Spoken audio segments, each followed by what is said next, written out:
New Steelers quarterback Aaron Rodgers confirmed to the Pat McAfee show earlier this offseason here that 2025 will be his one and only season, or likely his one and only season, with the black and gold before he ends up hanging up the cleats and retiring after an illustrious 20-plus year NFL career. And today on Steelers Talk, we're going to take an early look at the Pittsburgh Steelers' options at the quarterback position heading into the 2026 offseason. We're going to look at some of the top draft guys, some free agent quarterbacks, some guys that could potentially be trade candidates next year as well. And we're going to talk through the quarterback situation a year removed from the start of yet another chapter here in the Steelers' search for the next franchise quarterback here in the Steel City. So if you guys don't already follow me on X, I'm going to be putting out a bunch of college football film analysis on all the top quarterbacks this year. So if you want to be well informed on all the top guys in next year's NFL draft and which guys the Steelers could potentially take in round one next year, make sure you guys click that follow button at Jack_Sperry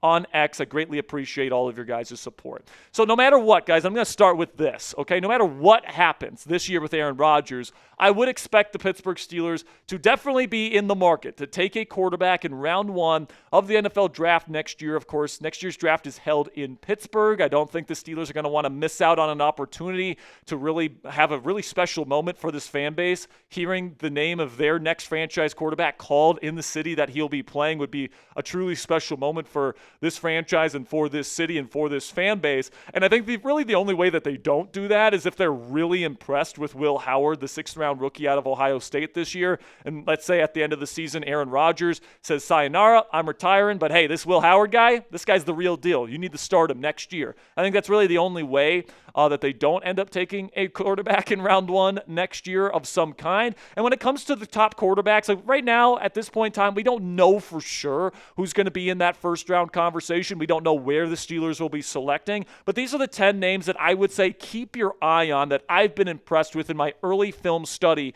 before the 2026 NFL Draft. Of course, Arch Manning is the one that everybody knows. Drew Allar is a very popular name as well because he goes to Penn State.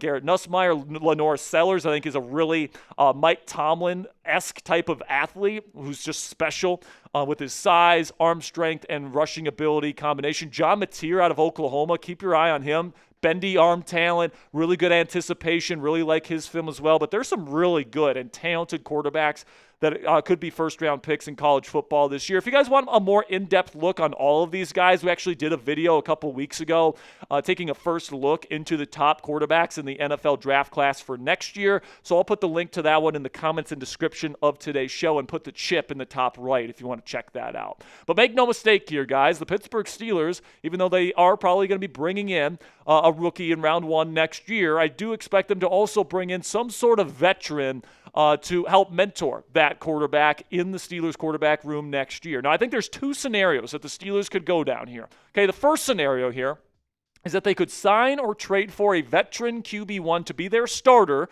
for the 2026 season and then have that first-round rookie do the whole Patrick Mahomes thing where they're sitting for a full year behind an established veteran before they take the reins in 2027 as the new franchise quarterback of the Pittsburgh Steelers. Now, you might be asking yourselves at home, Jack, why would they do this strategy? Well, the reason why they would do this is Cam Hayward's got 2 years left before he retires, and next offseason he will have one more season before he retires. And guys, rookie quarterbacks don't win Super Bowls. So if you're going to keep Cam Hayward on the roster, there's a very good argument to be made.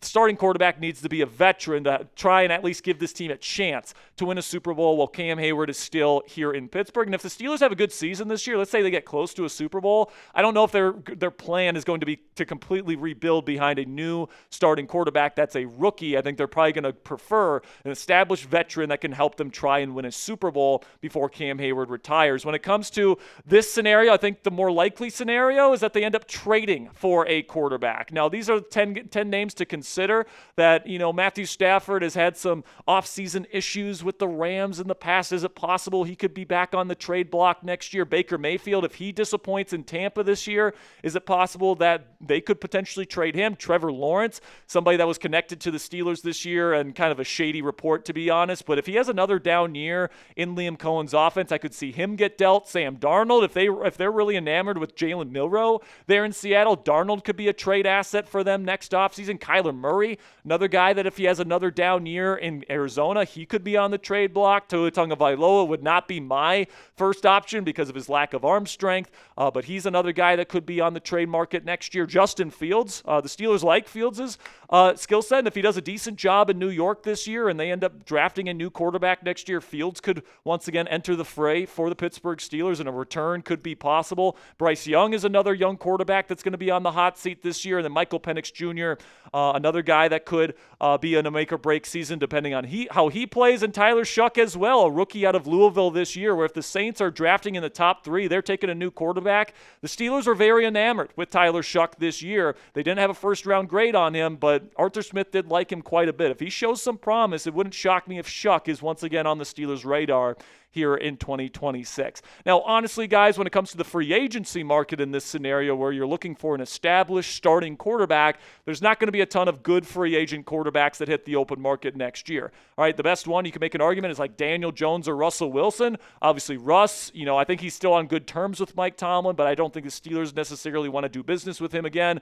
Daniel Jones, we'll see how he does in Indianapolis this year, but I certainly don't see him as somebody that you expect to take you to a Super Bowl. And the same thing goes for guys like Joe Flacco, Gardner Minshew, and Tyrod Taylor, none of which may even start week 1 for their respective teams this year. So honestly, if you want to go the free agent route for a quarterback that you think could win a Super Bowl for you in 2026, the number one guy is actually Aaron Rodgers. Now, I know what you're saying at home. Jack, he already said he's retiring next year. Well, I think that there's actually a scenario here, guys, where the Steelers, with Aaron Rodgers, have a really successful season this year. They win like 12, 13 games. Maybe they win the division this year. Maybe they win a playoff game. They are right in the mix to win a Super Bowl, and they come up just short. In that scenario, I could see Rodgers, who by that point I'm going to guess is very close with probably fellow team captain Cam Hayward, and he's like, well, Cam's going to retire in 2026. I want him to win a Super Bowl. I'm going to come back one more time and try to win it for Captain Cam. I think if anyone is going to convince Aaron Rodgers to come back for one more season,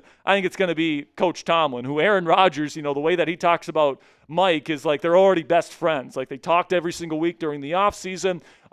He said his expectations about Tomlin were exceeded this offseason. It seems like Rodgers really likes Coach T's coaching style, and if anybody's going to convince him to return for one more season after this year, I think it's going to be Steelers head coach Mike Tomlin. So what say you guys? Let me know down there in the comments section. What is the % chance that Aaron Rodgers plays for the Steelers in 2026? Put it on a scale of 0, meaning no chance, he's definitely retiring after this year, to 100%, meaning, man, he's not retiring, he's coming back for another season here in the Steel City. On a scale of 0 to 100, let me know what you guys think for today's pinned question. In just a second here, I'm going to tell you about our sponsor today at Fanatics, and while I'm telling you about Fanatics here, let me know down there in the comments section the % chance that Aaron Rodgers comes back for a second season here in Pittsburgh. Now let's talk about our sponsor today at Fanatics, where you guys can rep the stars and stripes as well as the black and gold during your 4th of July barbecue this year when you go to chatsports.com/PittUSA. If you love your country and you love your football team and you don't want to mix colors, you don't want to have, the stars and stripes on your shorts, but, the black and gold on the top, those colors kind of clash, guys. Just put it all in one shirt here. It's an affordable price from our friends at Fanatics. It's a really cool design. I got one coming my way. I'm going to be wearing it at my 4th of July barbecue here coming up. So go to chatsports.com/PittUSA if you want this t-shirt today. It also helps out the channel, and part of the proceeds go to us with every purchase. When you use our link, again, that link is chatsports.com/PittUSA. You can find that down in the comments and description of today's show. Now, the second scenario that the Steelers could go down, again, scenario 1 is they get a veteran to start for them for the entirety of the 2026 season. Second scenario is that, they kind of do the reset thing where they bring in a bridge quarterback, but they draft a quarterback in round 1 of the draft to eventually take over for that bridge quarterback during the 2026 season. And guys, this is the full franchise reboot scenario. This is what would happen if the Steelers, say, win 7 games this year. They fire Mike Tomlin or they trade him away. They restart with a new head coach. They trade away, most likely, Cam Hayward and Minkah Fitzpatrick, 2 older, expensive players in this scenario. And who knows, maybe even TJ Watt and some other guys as well. Like, this is the full reboot, rebuild kind of situation where you go to a rookie in 2026. And this is where I think that the free agent options, start to kind of come up again. Maybe not Russell Wilson, but somebody like a Joe Flacco, someone like a Gardner Minshew, someone like a Tyrod Taylor, Daniel Jones. Those guys could be really good mentors and, bridge-style quarterbacks for a rookie quarterback that you eventually expect to start. Or the Steelers could just not make a move for a veteran in free agency and just ride with Mason Rudolph. He's got a 2-year contract. I could certainly see the Steelers making the decision here where Mason can be a really good mentor for a rookie quarterback. You can trust him to start a couple games at the beginning of the season while the rookie is still learning the ropes. And if the team is kind of rebooting, I don't think that the locker room would have any problem with Mason Rudolph starting the season as the starter. So honestly, going down this scenario, this is probably the one scenario where I could actually see Mason Rudolph being the starting quarterback week 1 for the Pittsburgh Steelers. That is, if the rookie doesn't beat him out in training camp. But predict it for me down there in the comments section. Who's your best guess as to who will be the Pittsburgh Steelers starting quarterback week 1 of 2026? Is there a particular rookie that you want? Do you think Aaron Rodgers is going to come back for another season? Do you think Will Howard is going to win the hearts of the organization this season? Let me know what you guys think down there in the comments section. And I had a lot of fun putting this video together, guys. I hope you guys enjoyed watching it. If you did, we put together more videos like this every single day throughout the weeks leading up to Steelers training camps. Make sure you guys click that subscribe button if you haven't already for your daily dose of Steelers news right here on YouTube.